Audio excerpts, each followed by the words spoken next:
السلام علیکم ورحمۃ اللہ وبرکاتہ۔ مولانا محمد الیاس گھمن حفظہ اللہ تعالیٰ کا قیمتی جملہ حدیث قدسی کسے کہتے ہیں؟ حدیث قدسی زبان محمد رسول اللہ صلی اللہ تبارک و تعالیٰ علیہ وآلہ وسلم کی اور فرمان رب العالمین کا اپنے بندوں کے نام،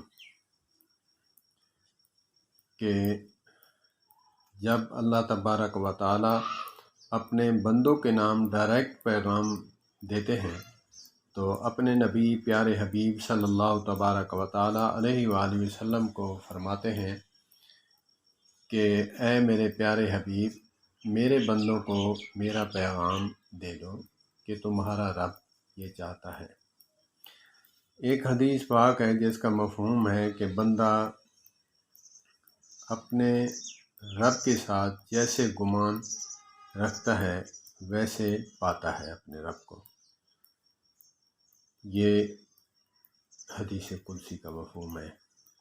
اللہ پاک مولانا محمد الیاس گھمن حفظہ اللہ تعالیٰ کو صحت والی لمبی زندگی عطا فرمائے۔ اللہ پاک ہمیں علماء کے ساتھ وابستہ رکھے۔ والسلام علیکم۔